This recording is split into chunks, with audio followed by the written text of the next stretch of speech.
Hello, I'm Brenda and welcome to my kitchen. Today I am going to demonstrate and show you how to make a homemade pie crust. I know a lot of people don't make homemade pie crust anymore. A lot of people think it's difficult to do, but it's not. You just need to know a few tips. A lot of people purchase them, and I will say that there are some pie crusts on the market now that are okay, but to me they do not compare with a homemade pastry or homemade pie crust. And today I'm going to make an apple pie later today, and so I needed a pie crust, so I thought I would give some tips and show you how it's done.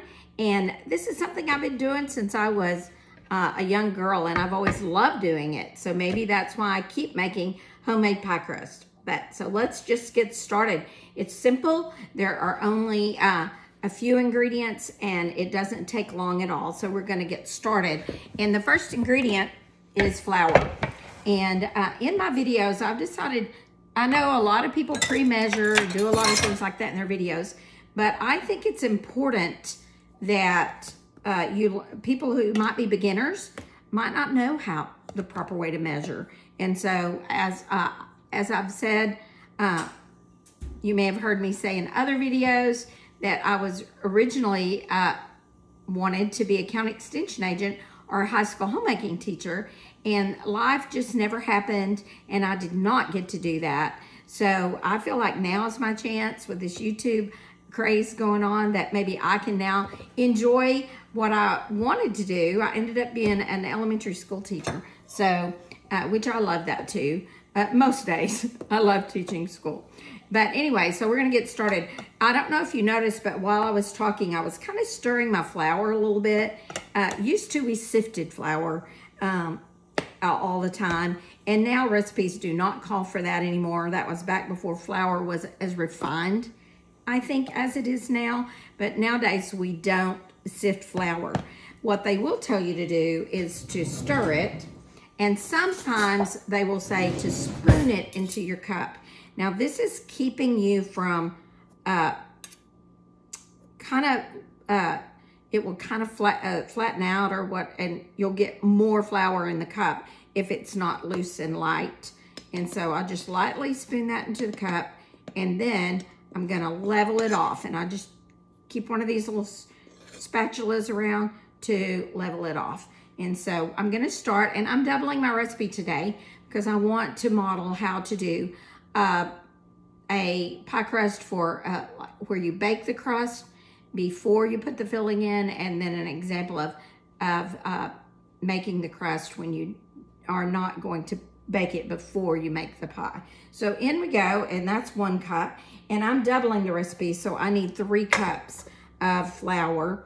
Now I will say I don't always spoon my flour in.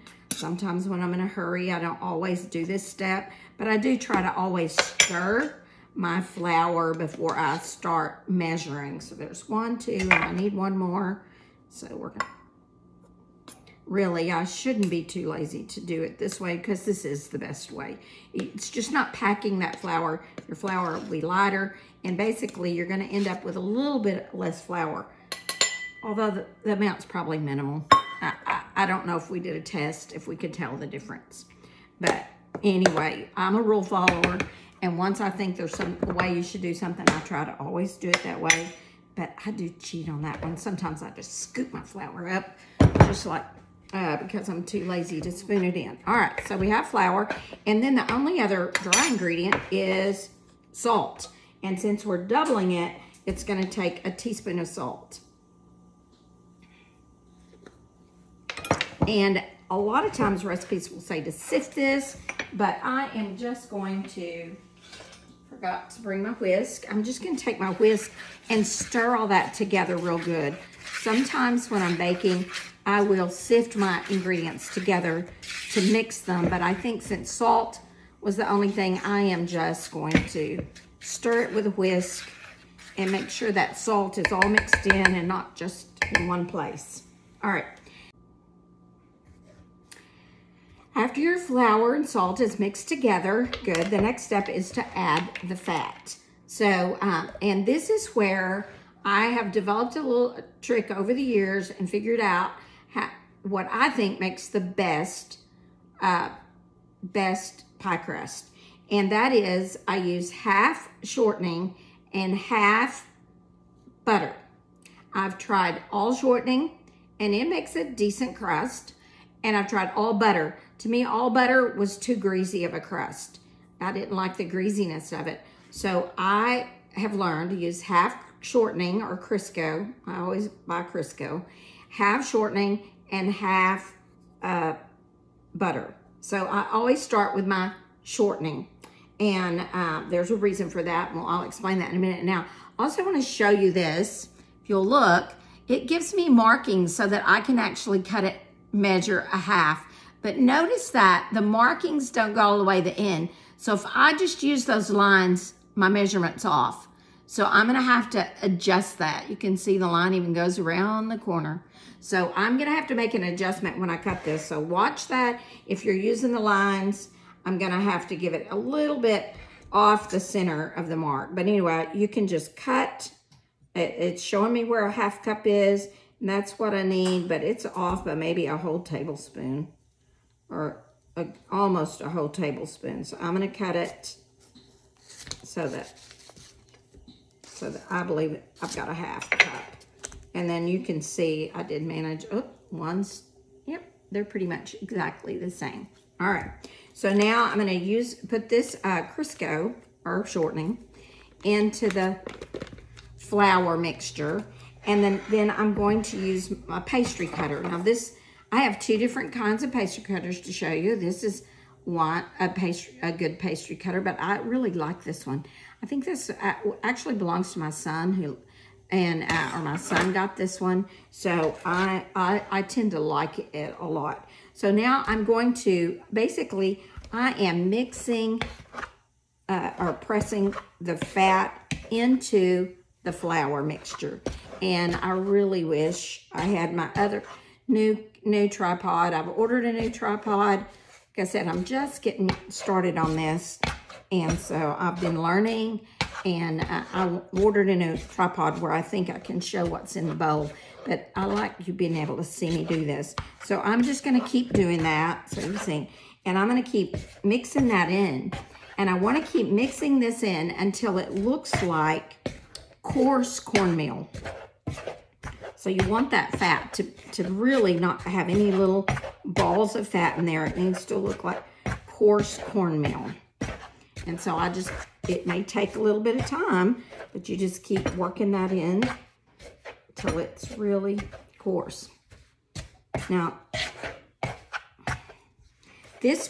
doing the coarse corn, making this the size of coarse cornmeal is part of what makes your pie crust tender.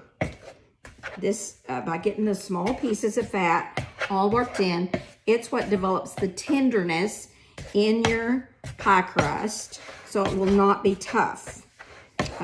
There are other things you need to do to make sure it doesn't get tough, and I'll share that with you in a minute, but right now I'm just working this in. I'll just keep pressing this on the flour and over, and it is going to eventually be about like coarse cornmeal.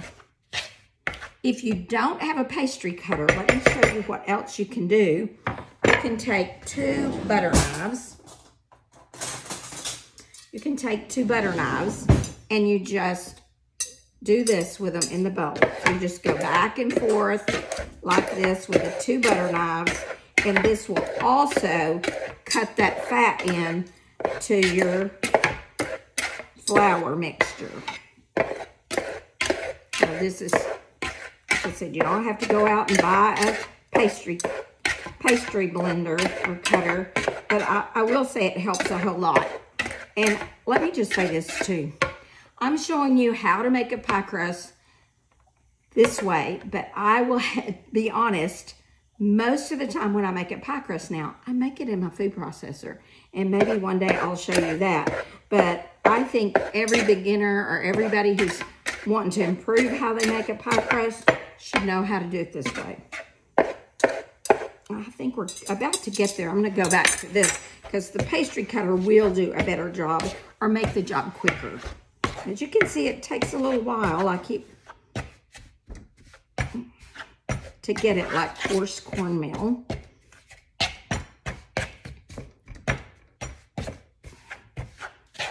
All right, maybe I'm there. See if I can show it to you. So maybe you can see that up close and see it's really kind of like a coarse cornmeal. Okay, now that was my shortening. And the recipe takes, for 2 pies, it takes a whole cup of fat. So the other half of my fat I'm gonna use is cold butter. So I've gotta go right over here to my refrigerator. I left it in the fridge till the last minute because butter will warm up quick, and I want this butter to be just as cold as it can be when I put it into my pie crust. So I'll be right back. I'm going to the fridge. Be right back.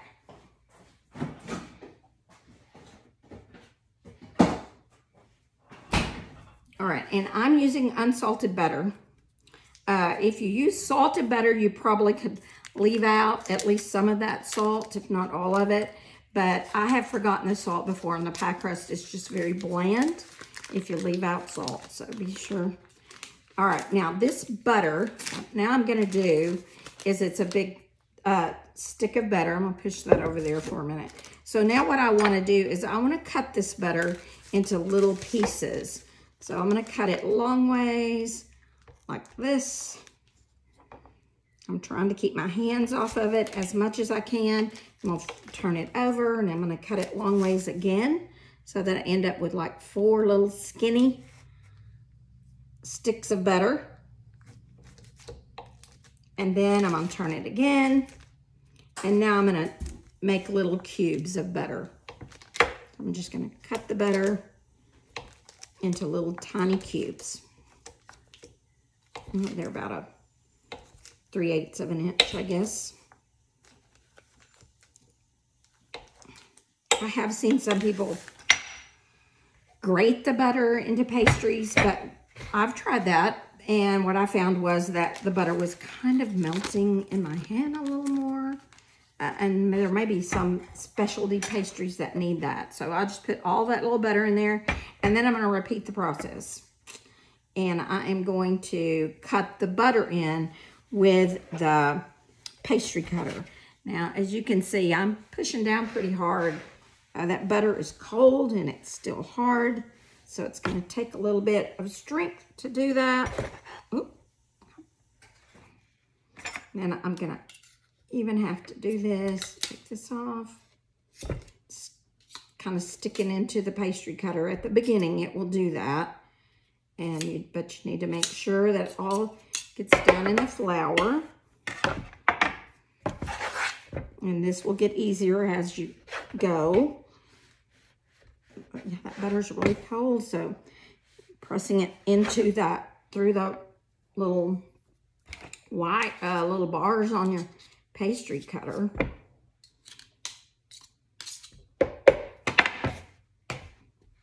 Sometimes I've even been known to get out one of my forks and use a fork. It seems like I can control it better with a little fork, but it does take some effort to push this in there. Butter, though, a good thing about butter, and the reason I think butter, what butter does, is butter's going to make the pastry flaky. And the reason is because I'm not going to make it look like coarse cornmeal this time. Instead, I'm going to cut the butter in until it is the size of like a pea, like an English pea, or just a small little pea. So, and we're getting there. And those little pieces of butter, what they do is they make pockets when they're cooking, and they'll bake and they'll make some pockets in your pastry, and that's what makes it flaky. So I think using the butter and the shortening as a combination, it does, for me, make the perfect pie crust. As you see, this is why I like to make it in my food processor. I would already be through with a couple of zip-zips on the food processor. So if you have a food processor, you can do this in the food processor. You just have to be careful about not overdoing it. But yeah, this is probably why I've gone to making mine in the food processor instead of by hand. But sometimes if I'm lazy, I don't want to clean the food processor, right? It's like more about cleanup than it is. And I'll still use my pastry. And one thing, I'm doubling this one, so that's making it a little more extra time because there's more butter to get pressed in. So, I'm starting to get there. I still have some pretty big balls of butter, but I am getting there.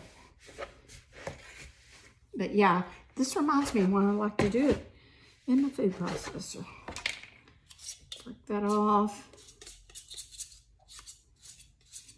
Get all out of there. When it kind of gumps up, I think it cut in as well.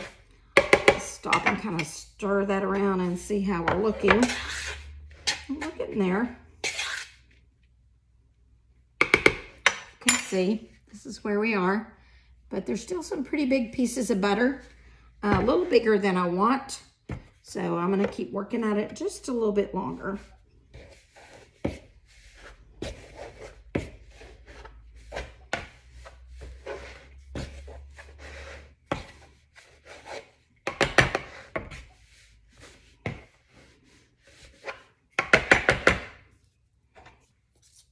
I think we're about there.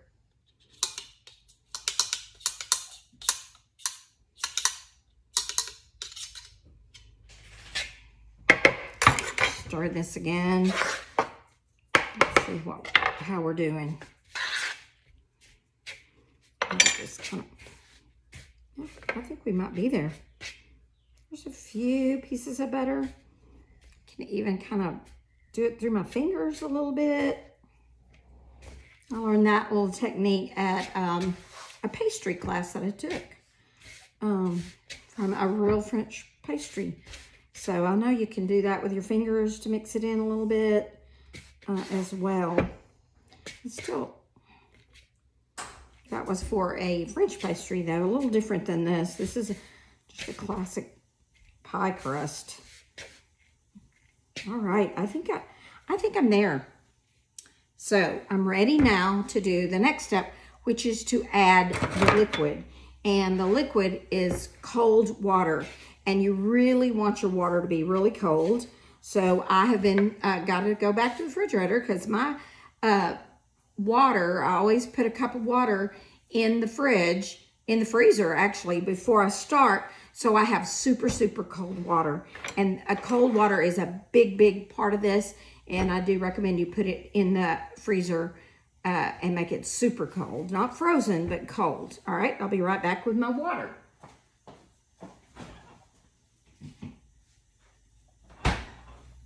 Okay, so there. So now the recipe, because I'm doubling it, it says from 4 to 5 tablespoons of water. So my little cup here that I love, this is one of my favorite little tools that I didn't have for years and years, but I love these. And so it's exactly 4 tablespoons. So I'm gonna start with 4 tablespoons. Pour this cold water into there. And because I've made enough pie crust, I know it will take all 4 of these, It'll take, it's gonna take between 8 and 10, but I know it'll take 4. So I'm just gonna pour this over, and then I'm gonna get a fork. And I'm gonna kind of stir this in with a fork, and I will need more, so I'm gonna go, but what I'm gonna do, I always start with 8. You wanna use as little water as you need. And I honestly, I don't know that I have a scientific basis for this, but I really do believe from experience that the humidity of the day affects how much water is already in your flour. I don't know, it just seems like different days it takes different amounts of water. And so, but this is 4 more, but I'm gonna just pour about half of that in and then stir because it may not take it all today. And then you want to begin to stir it into a bowl. And as you stir, it will begin to come into a ball, and you'll be able to see if it needs more water to form that dough. Now, be careful at this stage not to overwork. I just put all 4 in there. So we now have 8, and I always hope that's all I have to do. I don't want to put the 10. I think I'll be able to make this work. So it's coming into a ball, as you can see. And now I'm gonna start with a fork and just kind of start working it just gently with my hands. I'm gently pulling all that dough together. It feels pretty wet. I could have got by with 7 today. Feels pretty wet. Because you really want as little water as you can get in there, because too much water will make it, is another thing that will make it tough. It's probably because I spooned my flour into the cups today. I don't usually do that when I'm making pie crust. So it's a little bit moist. So in order to make this work and to work it, I'm gonna have to add quite a bit of flour onto my pastry board here. This is something I have always had that I do love now, is I now have this pastry board. And should thank a young man named Tank, or nicknamed Tank, sold this to me. And it was at the farmer's market one day selling wooden products, and I have loved it. So Tank, if you're listening, I love my breadboard and my pastry board. All right, so you can see I've put flour on my thing, and I'm gonna flip this over.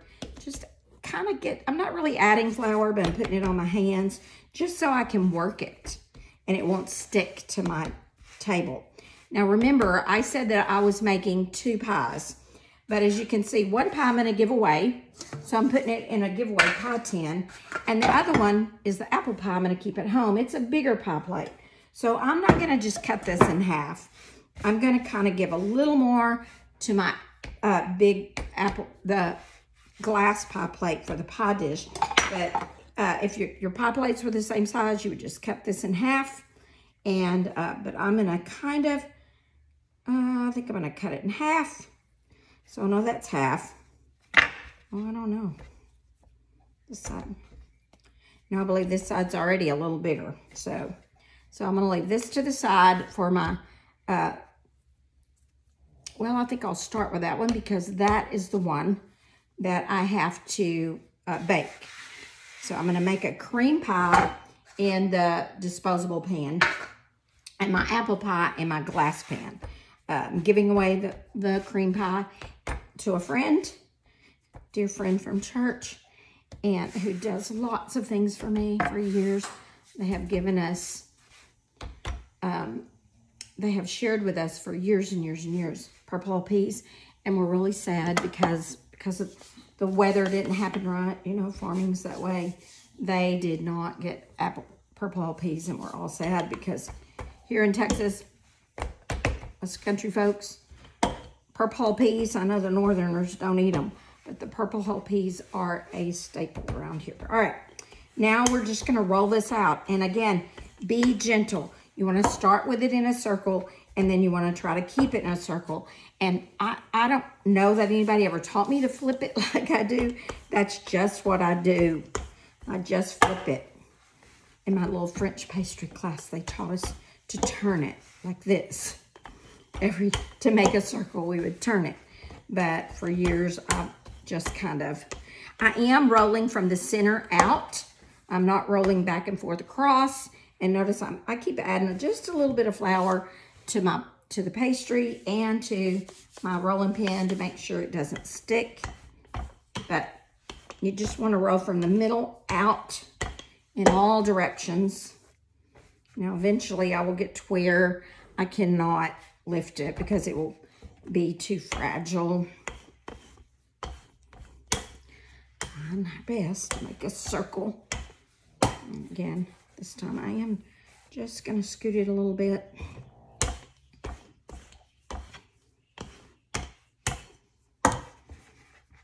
Turn it again. Just a little bit. And you want it to be an even thickness throughout.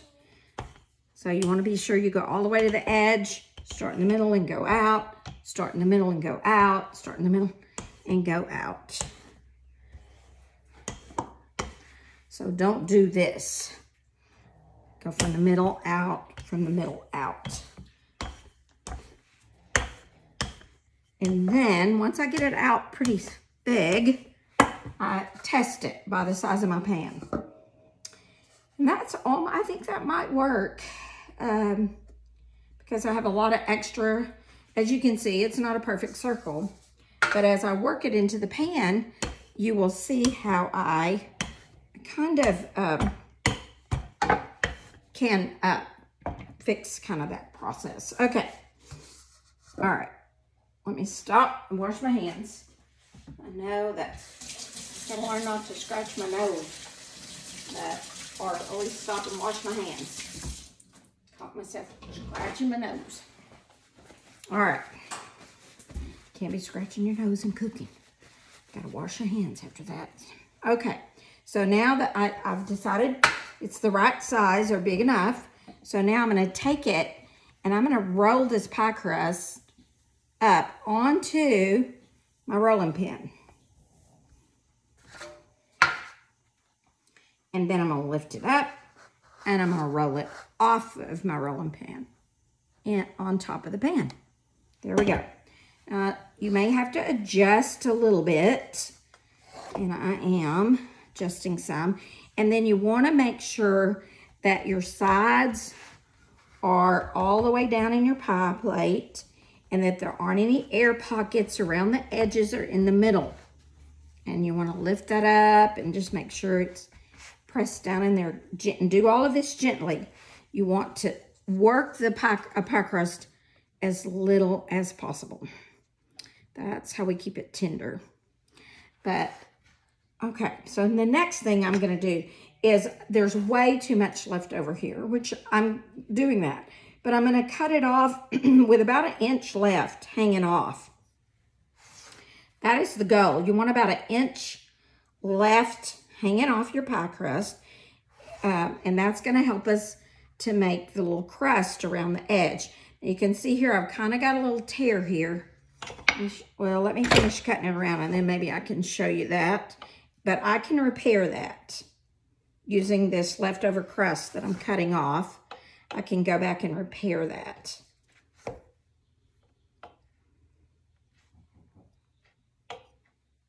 All right, so I've kind of got a little skirt, as you can see, all the way around the pie crust, about 1 inch. And right here is where I was talking about. We have a little bit of a tear. That's where it kind of separated there. But I can fix that by taking some of this pie crust, kind of flattening it out a little bit with my fingers. And then I'm going to lift this skirt and I'm going to put that underneath that dough and kind of press it back together. Now, what I'm going to do with the skirt is I'm going to tuck it under. So we're going to lift that and tuck it under, and lift and tuck it under all the way around. And the pie crust will often shrink a little bit when you bake it, if you bake. And so I want it to hang over the pan, if possible, a little bit, because I know it's going to shrink when it bakes.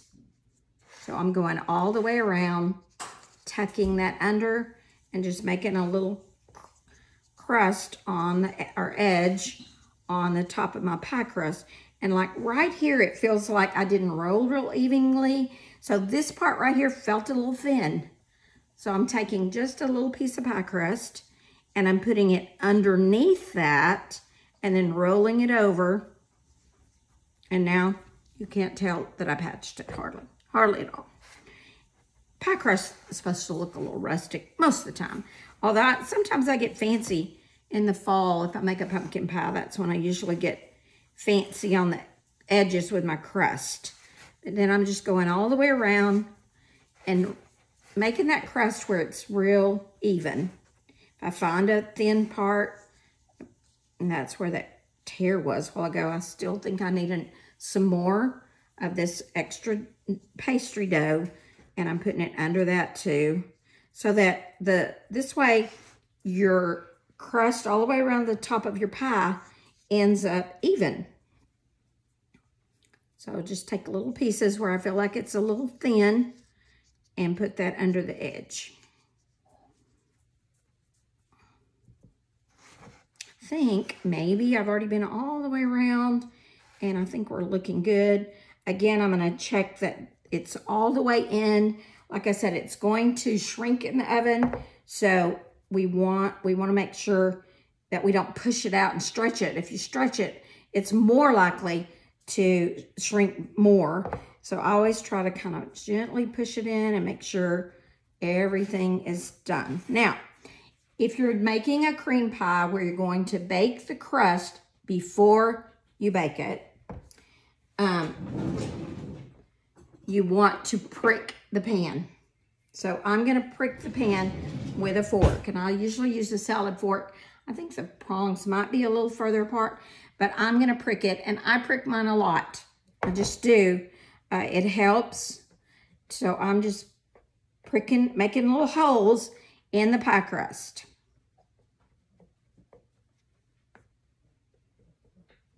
All the way across the pie crust from edge to edge on the bottom. And then I'm even going to go around the sides and prick around the edge, around the sides of the pie crust. I'm going to go all the way around.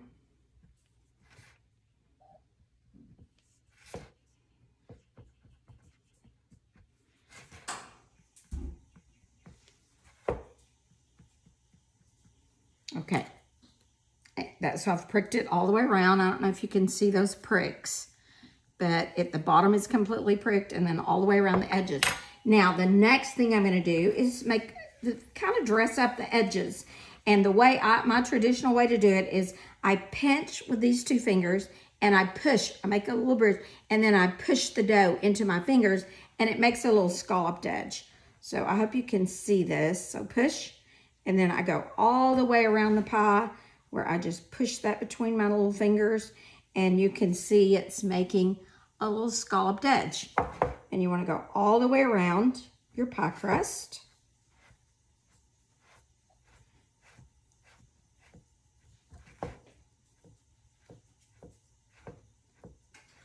All right.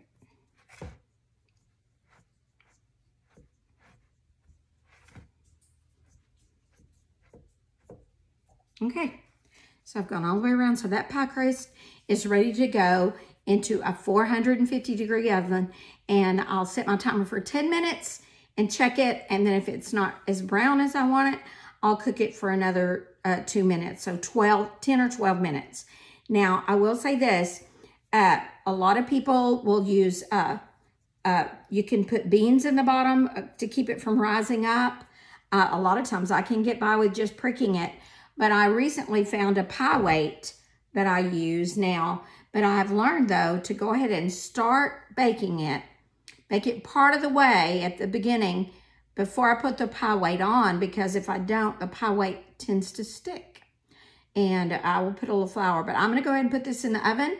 And then I will come back at the end and I will show you my, well, I'll tell you what, I will show you my finished pie crust after it bakes. So I will see you here in a little bit, and about 10 to 12 minutes.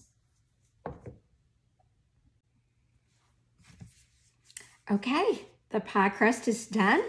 I think I added an extra few minutes to get it a little brown. It's still not super brown, but it's done and ready to go to put a pie in. And I plan to make this into a chocolate pie and give it to a friend, just for being a great friend. I will say this, I forgot to explain about my pie weight. A lot of people have beans that they use to weight down the pie, or they'll even have, you can buy the little balls that are pie weights. But I found this one. It's part metal and part silicone. And I love this, and I've started using it. Before that, I really didn't use weights much. and sometimes my pies would bubble and sometimes they wouldn't. But I do like using this pie weight. But just a tip on that, I don't put it on at the beginning. I found that if I add my pie weights right at the beginning, it will stick. And so now I try to flour the back of it, and then I let it cook 2-3 minutes, and then I add the pie weight, and then usually I have no problems with it coming right out. And as you can see, I have a beautiful pie crust ready to be filled with my whatever pie, you know, would be any kind of cream pie would go in this particular pre-baked crust. So if you want to check out, I'm going to make a chocolate pie. So if you want to see how to make my chocolate pie, you check out my video on that, and I'll come back and show you when we're done. We might have a taste test. So I hope you've enjoyed this video. Again, I'm just getting started. I know many things are still need to be worked out with the technology, my camera angles, and everything. So I appreciate your patience with me as I try to do this. But again, I've wanted to do this for a really, really long time. And I'm kind of getting excited because I've made several practice videos and I think I'm getting ready. So if this has a subscribe button, subscribe for me, hit the ringer bell and thumbs up, and help me get this YouTube channel off to a good start. And I would appreciate that. But hopefully you'll be back next time, and who knows what I'll be cooking the next time you see me. So take care, God bless, and hope you have a great day.